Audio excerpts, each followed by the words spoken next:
Hello, welcome to Paint by Blunders. Today we are looking at the Sanguinary Guard from the Blood Angels. Now, I don't know 40k and I don't know Blood Angels, but I saw these go up in pre-order and thought I want to give these a go. Now, to me, they look like veteran, gnarly warriors that have seen things. So I wanted that to reflect in the armour. So I made the armour a little bit more dirty and tarnished than what sort of the box art would be. Absolutely loved painting these. Really enjoyed it, and I hope you enjoyed the video. If you are new to the channel, please do consider giving it a thumbs up, subscribe, comment, all of that helps. Helps the channel grow and helps me put out more stuff. Thanks for watching. Enjoy. So primer wise, all I've done is airbrush it black and then used a white ink and just gave it a zenithal sort of blast from the top. So first up, we're going to do the majority of this model, which is the armour, and that is scale colour Necro Gold, and I've put it on through an airbrush, as you can see, but you really don't have to. You can just apply it with a brush. And if you don't have scale colour or you can't get it near you, you could just use Retributor Armour if you like your GW paints. That'll give you that sort of more orangey gold though, whereas this is slightly more yellow.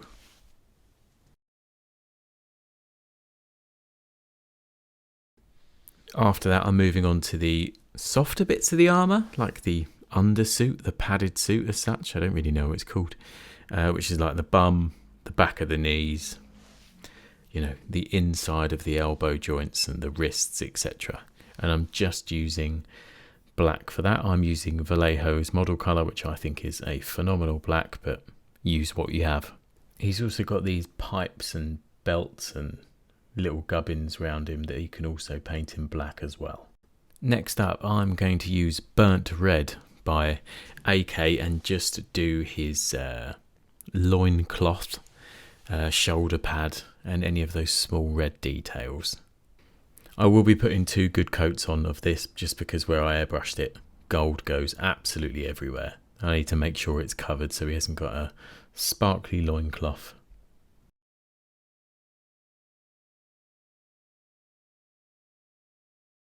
Now we will be coming back to this red to highlight it later, but I'm next going to do the silver sections. There's not that many, it's basically the gun and a few little odd bits and bobs. If you don't want to do like a glowing effect power sword, then this would be the time to paint the sword all silver as well. And I did just want to say a huge thank you to everyone. So recently I've been getting a lot of comments on the videos and it's been really nice to hear your feedback. Majority positive, a few people are very disgruntled, but as I say to them, there's something on YouTube for everyone. But yes, for everyone who's subscribed and following and watching the channel grow, honestly, it means the world to me. Thank you so much. So Purity Seal time, Xandria Dust, Abshanti Bone, Screamer Pink. I'm pretty sure this is pretty standard amongst Space Marine painters, but I'm just going to go around and just block these in again. Because one of the things I like to do when I'm trying to paint things up a little bit faster is to try and pick as many colours as I can that I can use one uniform wash over as much of it as I can, just to save me some time.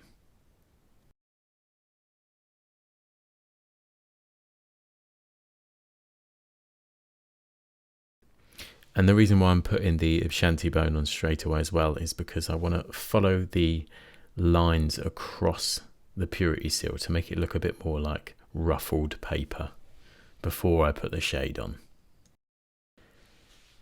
So once that's done, I'm going to do my first wash, and I'm going to use Burnt Umber as a oil wash. So if you don't use oils, I highly recommend giving them a go. But if you don't, then you could easily mix Agrax Earthshade 50-50 with like a Reikland Flesh Shade. I always get it wrong.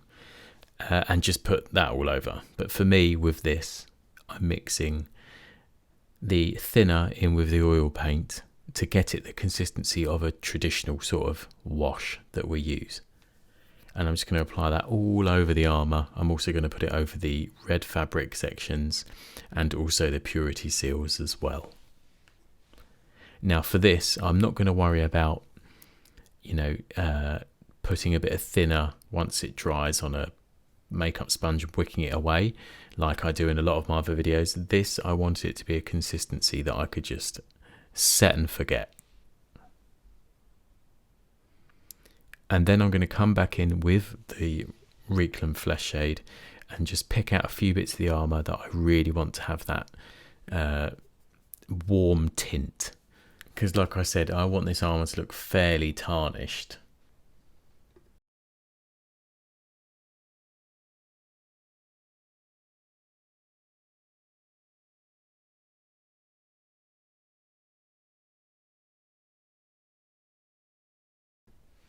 A quick easy win is I'm just going to use a black wash from Pro Acrylic, or you could use Nuln Oil and just go over the silver bits. There aren't many, but we do want to give them a little bit of a shade.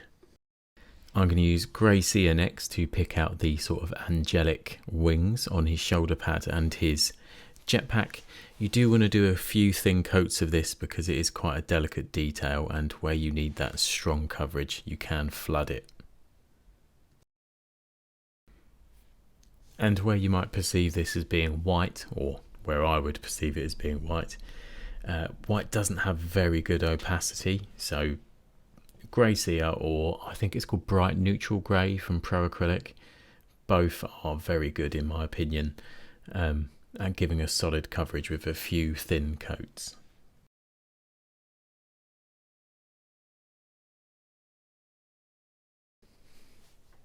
So coming back to the red, Mephiston Red, and we are just doing the classic highlighting. We're just avoiding the deepest recesses where that burnt red is with that shade.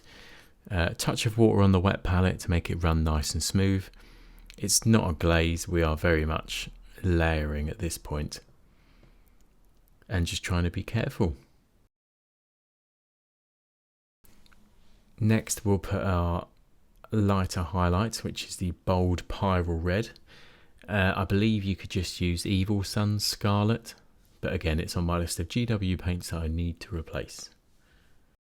And we're just building up that brightness and making sure we definitely hit the areas where light would hit and are most raised.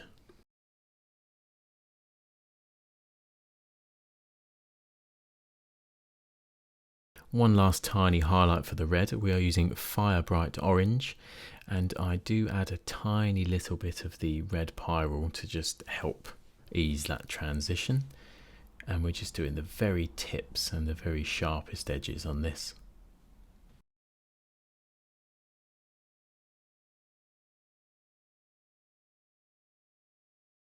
We're then going to come back in with our Purity Seal colours and just highlight those up again. We're not being too careful of the highlights, just because I like them to look a little bit rough, because, you know, they've worn them in war, essentially.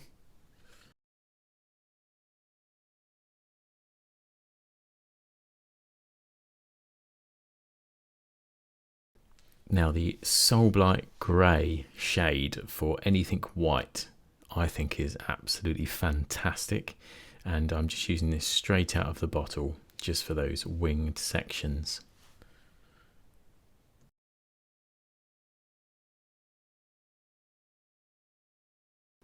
So he's starting to look pretty good. There's a few things I want to do before I would call him sort of battle ready as such. One is just quickly go back in with that Necro Gold and just pick out some edges where the shade might be a little bit too much, or you just might want to highlight a few things with some nice bright gold again. And then I'll come back in with the silver and just do some like spot highlights and just pick some raised edges. Don't worry too much if you over highlight, because you can just shade it back down with that Reclam Flesh and that will just help smooth it in a bit more.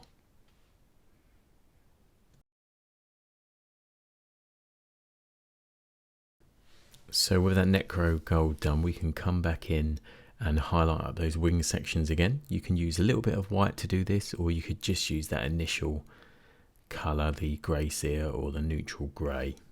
But I'm using a tiny bit of bold titanium white here. For highlighting up the black areas, I've just used Administratum Grey, tiny little bit of water on the wet palette just to help it flow, and I'm just trying to pick out some nice sharp edges on that bolter. and just the tops of the pipes that are for the armor, and the belts, and any of these like grenades or pouches. So at this stage he's not a million miles away from being what I would call battle ready. I'm going to base him, and I'll paint the sword silver just to show you how I would think if I wanted it quick and easy, not too much highlight time, and for him to look pretty good on the table before we put any of the smaller details in. Basing wise, because I know I normally always never show it, AK Terrain Concrete, and I'm just going to put that over the base, then put a black wash over it, and then dry brush it. And I've dry brushed it with Administratum Grey. And that is it. So I lied. There's going to be one more detail, which is trying to put some scribble on this parchment. And I'm using a tiny brush. I think it's 000 and Black Legion contrast paint. And all I'm doing is a line and a dot, a line and a dot, just to try and make some scrawl. So now he's battle ready. So all I would do here is put a black wash over the sword, dry brush it, and call him done. But now we're going to work on a few fancy things to try and make him look a little bit better. So the engines, you can either just dry brush them and then put a blob of white in the back, or you could just use a brush for the whole thing. Both work great and will give you the desired effect. So once we've got a nice white base in there, we are going to use Frost Half and just essentially coat all of it in that and leave it as that. You can take it further if you want and paint the whole thing white, use Frost Half and then highlight it again, but it's a very small detail that not many people are going to see, so that will do for me. And as always, this wouldn't be paint by blunders without me making a mistake. I completely forgot to put a transfer on. Now, I'm not going to do a how to put transfers on. There are some amazing videos, and I think I covered it in one of my other videos. I think it was a Salamander one or the Ultramarines one. And I'm rubbish at doing them, as you can see. But yes, I made sure I got a transfer on there, and I made sure I put a little bit of weathering on it as well, just to try and blend it in. I would have done this before I did the oil wash, ideally, so that it blended in with the rest of the armour. So my next jazzy detail, the gems that are all over this guy. I'm not going to go mad doing all the teardrop shape stuff. I want it just to look a little bit better than just no effort, if that makes sense. So I'm going to put my white dot at the highest point of each of the gems, and then sort of the bottom quarter, just diagonally across, I'm going to put that orange in there. So pretty much all that's left is the power sword. So I'm going to use dark Parisian blue as my base, and then the rest I'm going to do with an airbrush. Now my airbrush footage is pretty much non-existent because I was paranoid about squirting my camera. But essentially this is how I tape it, and on one side I do dark to light at the bottom, on the other side I do dark to light at the top, so it adds that nice gradient. And all I'm doing with the airbrush is just spraying it, and I'm going halfway down and then a third down with the lighter colour. And I used Blue Horror and I used Sky Blue from Vallejo. And don't get me wrong, it wasn't perfect. I did have to do some touching up, and there was a slight overspray which actually looked like a little bit of OSL on the model, which is a complete accident, and I didn't want it, but I'll roll with it. Then after that I did a edge highlight of Blue Horror around the sword just to define the edges a bit more, and then I did a Frost Half glaze just to tone it down a bit because it was looking a little bit unnatural. I mean, it's completely not natural at all, but you know what I mean. It was a little bit too white. And then that's it really. There's nothing more to do. You could push things a bit higher. You could always add more contrast, add more vibrancy to certain areas. You could redefine some of those armor panels, darken them up with a few more washes and glazes. But I think it looks pretty good. I'm pretty happy with that. I'm going to give him some tufts and call him done. Well, if you stayed this long, thank you very much for watching this. I hope you learnt something or took away something from this video to help you in your painting journey. I really enjoyed painting that. That's the second Blood Angel model I've ever painted. The other one was just a Marine. And as always, I hope this has had some useful information, or has inspired you to maybe paint one of these and add it to your army. Again, it's not going to you're not going to enter it into any golden demons, but I think it looks pretty sharp. Thanks for watching, and hopefully I'll see you on the next one.